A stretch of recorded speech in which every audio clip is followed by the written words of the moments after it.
Warm welcome to you. In just 2 minutes and 25 seconds, we'll be kicking off what we call a lightning chat. It's going to happen very fast. If you miss it, you can watch the recording. If you're listening to the podcast, you might want to forward about 2 minutes because we're doing the countdown now, giving people a chance to join. So we'll see you in just a little bit over 2 minutes. We'll be speaking with Sharath Jeevan about the ultimate motivation challenge. It may or may not be. He's going to share his insights, but we think that it's pretty remarkable what immunization staff all over the world are doing, facing first the consequences of a pandemic, being on the front lines for COVID-19 vaccination. It's definitely worth talking about. We're going to hear from you. We have been collecting testimonials, your experiences, and this is what we're going to be sharing with you together for the first time. So we'll see you in 1 minute, 30 seconds. See you soon.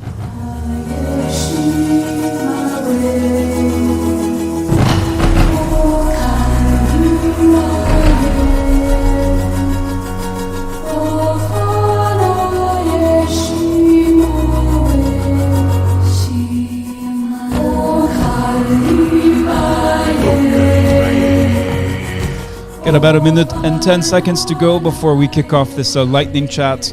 Get ready, it's going to happen very fast. It's a rapid fire Q&A. Our guest today is Sharath Jeevan. I'm of course with the amazing, the irreplaceable Sharath Jeevan.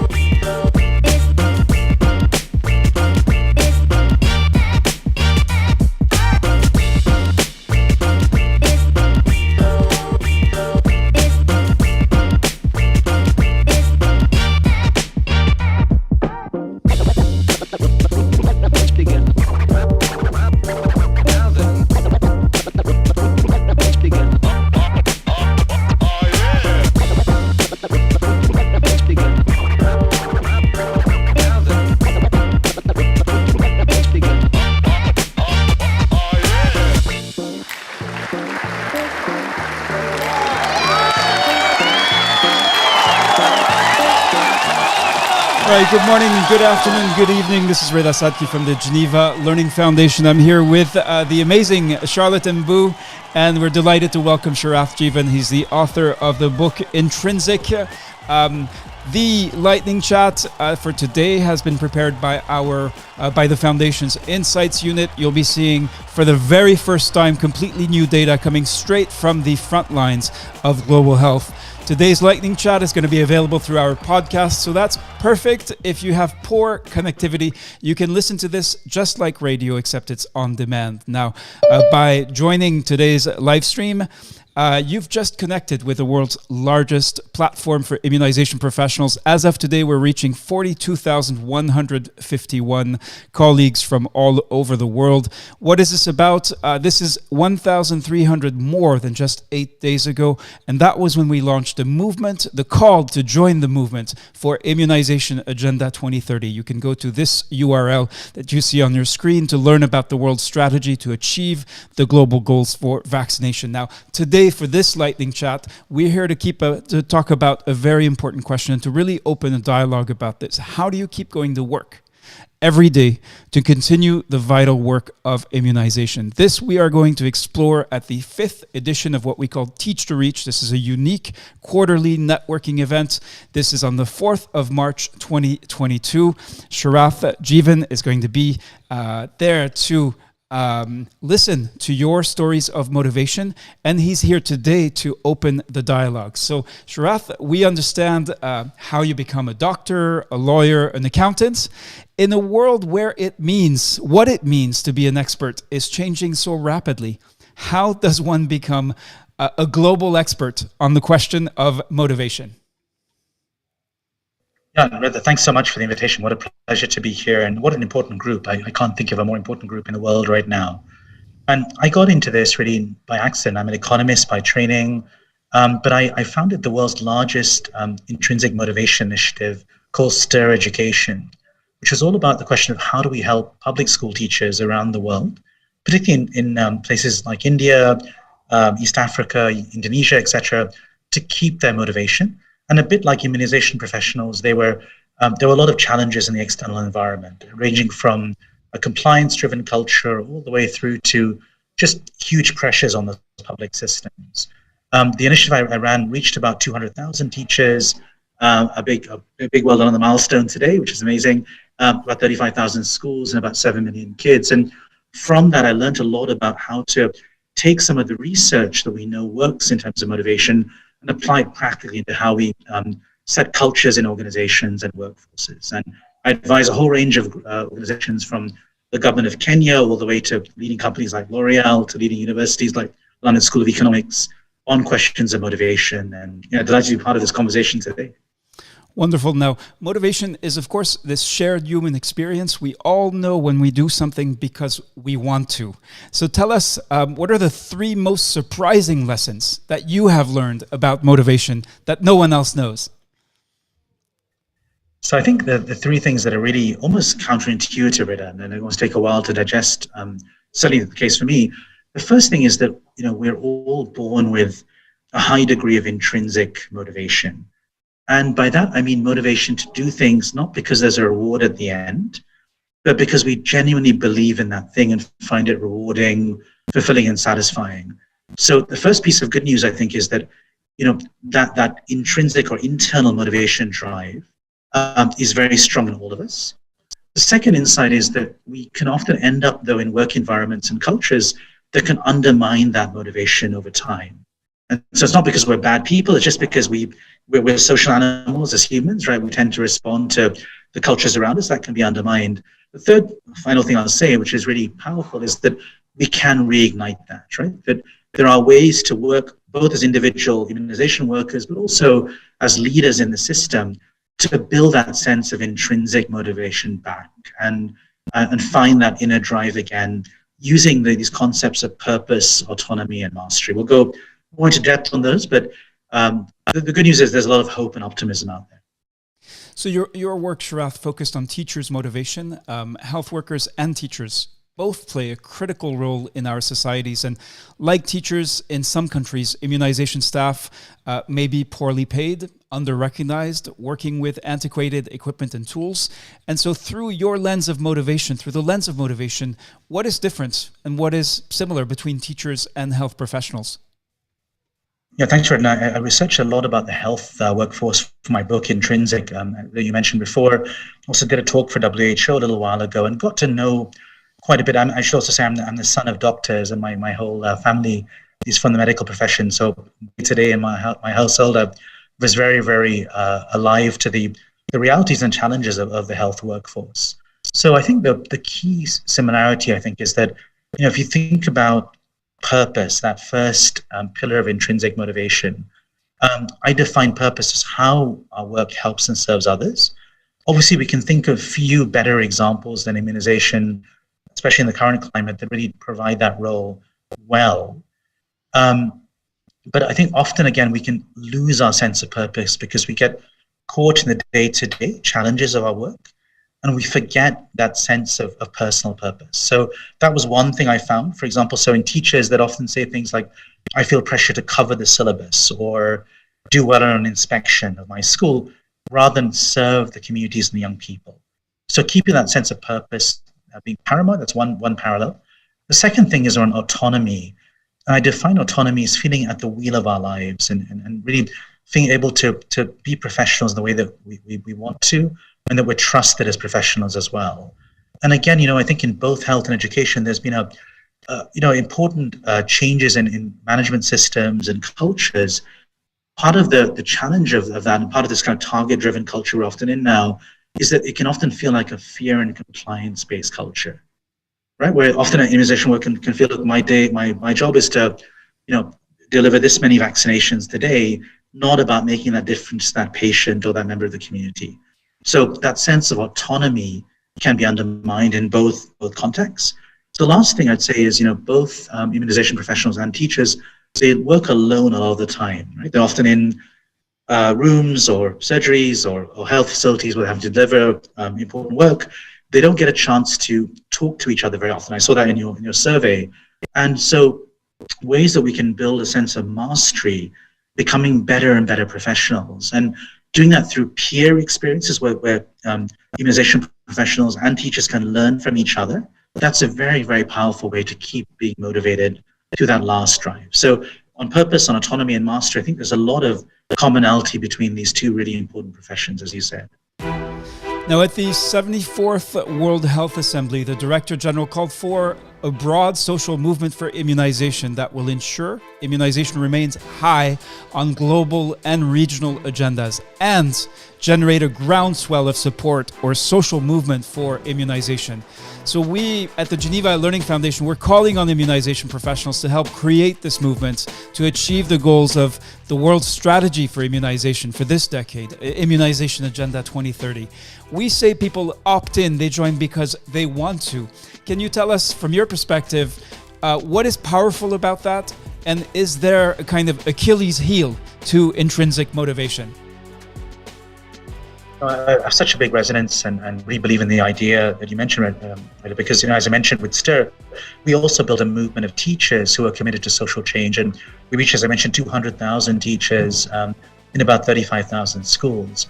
I think movements and networks can be such a powerful sustainer of motivation, right? They can help us to remember our purpose, because by meeting other like-minded health professionals, we remember, why our jobs are so important, why they help and serve others.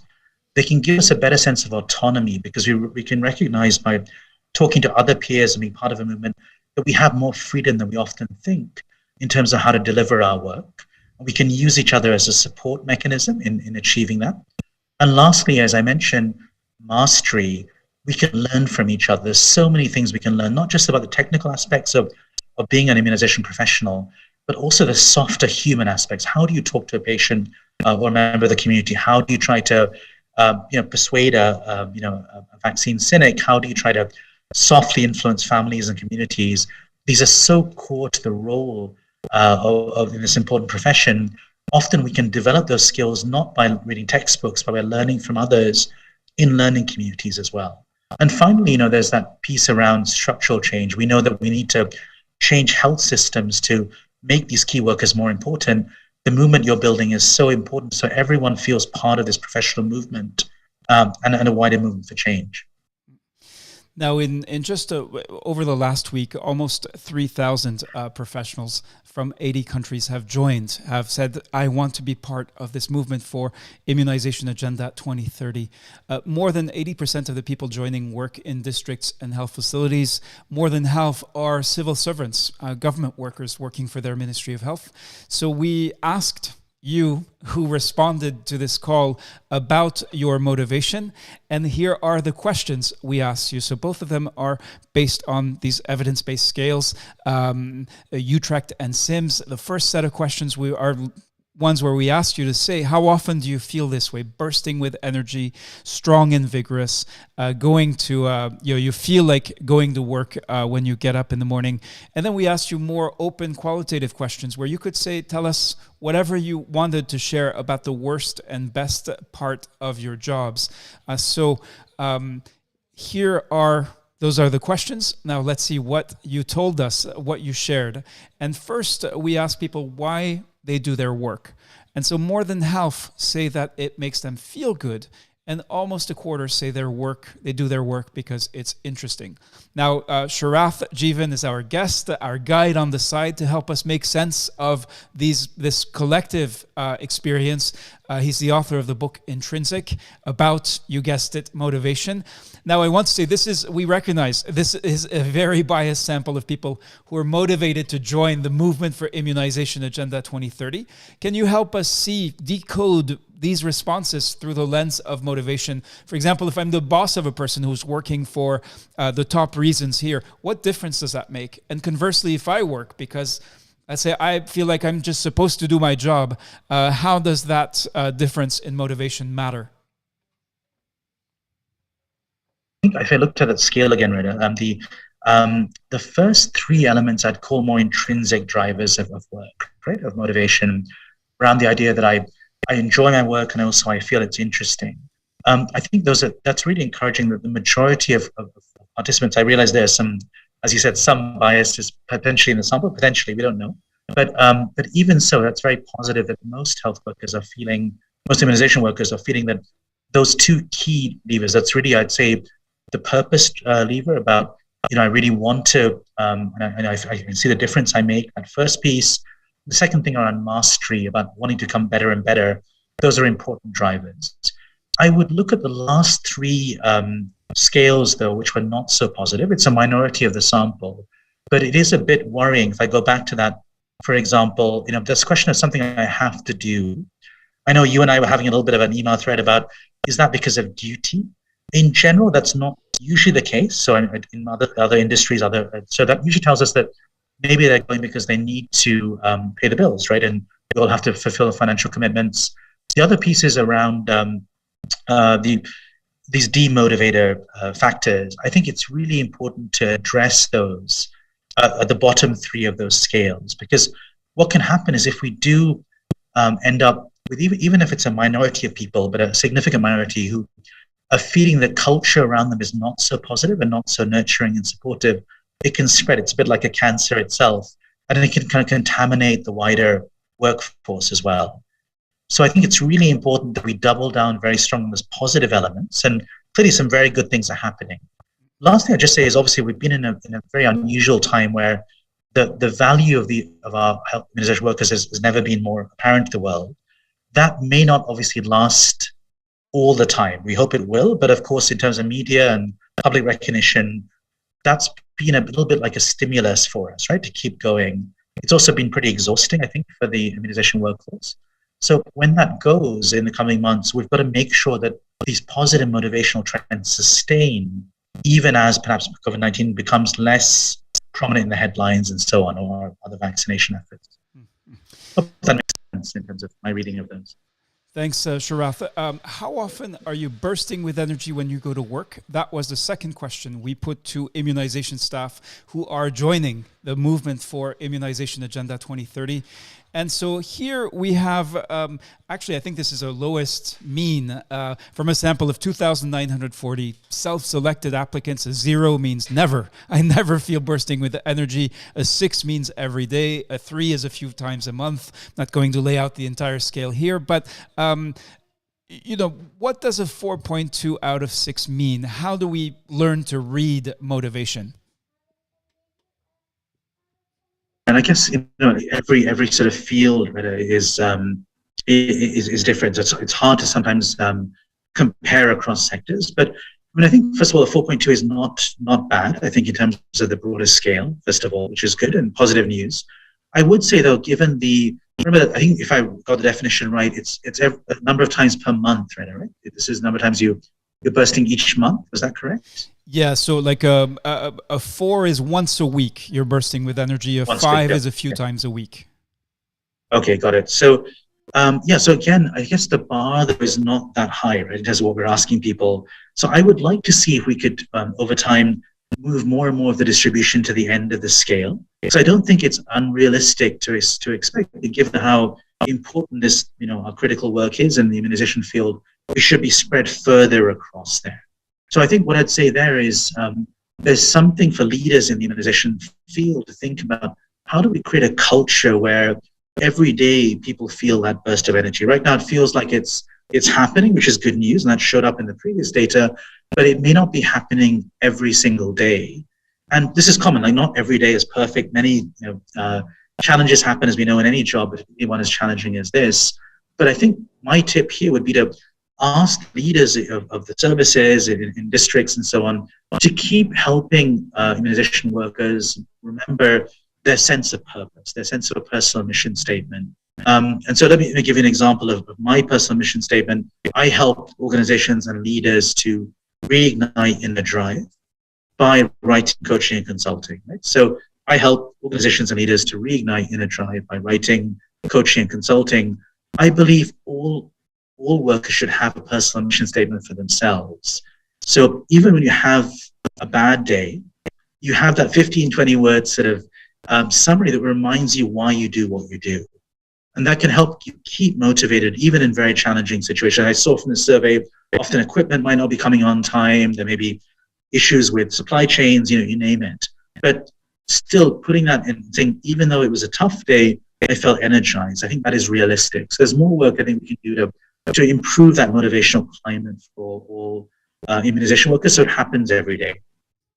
Wonderful. Let's look at the two quotes we've pulled out from over 2,940 pieces of feedback, 1,350 in English. The best part was when I was awarded by my agency, and the worst part was when I was scolded by a supervisor. And then the second quote is interesting because it says being a supervisor is the best part for this person, and the worst is riding motorcycles. We presume it's in uncomfortable, unfavorable conditions. So Sharath, when you hear such examples, you've referred to that inner drive, you've referred to autonomy, you've referred to passion. How do you connect the dots? What do you hear in such examples? I think that it's a great quote, really, because I think it showed both sides of a very important dynamic, which is that we have a huge crisis in retention and recruitment, right, in the health workforce more broadly, and I think in the immunization workforce as well. When I gave the talk to WHO, I think they were saying up to about 10 to 20% of all positions in the healthcare system are unfilled right now around the world. So huge challenge with this. We've got to address it to meet our global health imperatives. But one of the things that struck me from those quotes was the power of managers, right? And we know there's the famous saying that we don't leave organizations or districts, we leave managers. It felt like on both sides that when a manager or supervisor is doing their job well, it can lead to very strong motivation. It can reinforce our sense of purpose, our sense of autonomy, and our sense of mastery. When our managers are not so strong, it can do exactly the opposite, right? And often managers don't know when they're causing motivational chaos, or they're causing they're great nurturers themselves. And a lot of my work is around how do managers become great nurturers in a range of fields. And I did a lot of research for my book on what makes a really strong nurturing manager. It's not technical skills. It's not how to show a professional how to do an immunization well, or perform a procedure intervention well. It's more about helping them sustain their love of the job. It's helping them see the bigger picture, reminding them why they do the job they do. It's helping them feel they can develop and grow on their own. It's helping them make new connections. It's helping them make new ways to learn with other peers, for example. It's these softer aspects of development that really move a manager from being a supervisor, which were the words in the quote, to being a great nurturer. So it does look like from these quotes that there could be more work done to improve the strength of the managerial layer in our immunization health systems, so that more of that role is not just technical compliance and more about genuine nurturing talent and motivation of critical frontline workers. Wonderful. Thank you. We're speaking with Sharath Jeevan ahead of TeachToReach Connect 5. We're receiving hundreds, perhaps thousands of testimonials from frontline health workers, from districts, health facilities, from the national teams in many, many different countries at TeachToReach Connect 5. It's a unique quarterly event for immunization professionals and other health professionals from all over the world. The next edition is happening on March 4th. The other dates, if you miss this one and you catch this live stream later, will be the 17th of June, the 9th of September, and the 9th of December. So it happens every 3 months. All you need to do is to go to the Geneva Learning Foundation's website to request your invitation, type in your details, and you'll receive your personal invitation. It's, of course, free for country-based immunization staff. Now, we're here speaking with Sharath Jeevan. It's a time of the IA 2030 movement, the movement for Immunization Agenda 2030. As of today, 2,940 applicants have joined. We've been trying to make sense, trying to understand what you are telling us about your well-being. Why are we asking you these questions? Because if we are going to build a movement together, we need to care for each other, and caring for your well-being is part of that. Now, with me is Jenny Sequeira. Jenny Sequeira is a veteran of global health, let's say, and has been working in global health for, I believe, over 20 years. She has been reading your stories, your testimonials. Jenny has a question for Sharath Jeevan. Jenny? Please go ahead and unmute yourself. Oh, you may not be able to. Hang on. All right, that's probably... Here we go. All right. Hi, Sharath. Very, very interesting conversation. Thank you for all the deep insights. As I read through over 480 submissions this last week, the sense of purpose really came through very, very strongly. And I think that's not surprising because it's all about opting in. People who are submitting are already interested. And the mastery of their anticipation of learning from peers is also very strong. But, the variable piece to me is the autonomy. And some of this, the civil service submissions that I saw from government staff were basically saying, I have autonomy because the system isn't paying attention to me. It's ignoring me. It's a weak system. So there's that side. And then when they do pay attention to me, it's a punitive attention. So I don't see the supervisor for 6 months. And then when they come, it's a punitive situation. So I was wondering if you could talk a little bit more about the civil servant environment, especially with government health workers, and how to think about autonomy in situations where it's a weak system and the autonomy is because you're being ignored by the system and you're surrounded by all those things we talked about, which is, antiquated equipment, lack of supplies, mothers walking for miles to bring their child to be vaccinated only to have vaccine stockouts at the end of the session, et cetera, et cetera. So that autonomy piece is really intriguing. And I'm wondering if you can dig a little bit more into that in weak system context with civil service.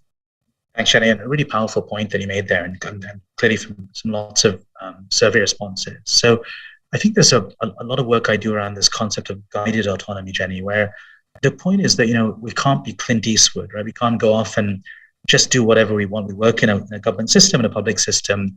At the same time, being the other extreme, feeling crushed by a big bureaucratic system is also not great, right? We're all professionals. We went into this for the right reasons. We want to feel we can have professional judgment and ownership about it. There's got to be a balance there. And I would say from what you said, Jenny, I think those comments, I would encourage a couple of things. One is perhaps professionals to be a little bit more pirate in the sense of grab that autonomy. If you actually have more freedom than you think, use that wisely. So for example, if it means a patient, you can go an extra mile to help a patient receive a vaccination, and you can do that by talking to colleagues and getting something fixed for them.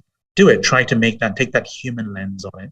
That will make a big difference in patient care, and you'll feel more motivated because you're making a real difference, to an even bigger difference, I should say, to patients' community. So first thing is there's often more autonomy to grab that. I think there's something quite worrying about that fear and compliance culture where, as you said, most of the supervisor and manager feedback is punitive. How do we switch that to a more nurturing mindset? What that feels like is maybe if you're an individual vaccination worker, immunization worker, going to your manager or supervisor and say, look, can we have a chat more broadly? I'd love to develop in this role. I know you do certain things well. Could you help me in that? Could we have a broader development discussion? Beyond just, did I meet the targets for this day's vaccinations or whatever it might be, to try to create a bit of space to have a wider conversation about development, get to know each other as human beings, and think about these broader essentials of mastery I talked about that are more about the human, the patient-facing skills that are really the core, I think, of modern immunization today. It's about how we relate to communities and people. So two things. So one is, grab our own autonomy a bit more, and then maybe have that open conversation with our line manager or supervisor. Thank you so much, Sharath Jeevan, the author of the book Intrinsic. You'll find it on Amazon and all good bookstores, online or in physical spaces. And Sharath has accepted the invitation to be our guide on the side at the next Teach to Reach. This is Teach to Reach Connect 5, where you can meet, network, and learn with fellow immunization professionals from all over the world. You just go to the learning.foundation website, request your invitation. You can see when we live stream this for the first time, It's 9 days, 21 hours away. You can just read on through the page to figure out how it works. Now, if you have poor connectivity, if connectivity is a struggle for you, you can go to the podcast. This is a great way of receiving the live streams like this one, where we have what we call a lightning chat. It's a rapid fire Q&A. Sharath has a lot more to say. We hope this is just enough for you to determine, is this of interest to me? Is it worth going? Can you tap into your intrinsic motivation to attend the Teach to Reach event on the 4th of March, 2022? That is up to you. Only you can make that decision. We're, of course, talking about the future of immunization with the launch of the movement for Immunization Agenda 2030. Thank you so much for joining us today, or for catching up on the recorded live stream or the podcast. Wishing you well. Take care.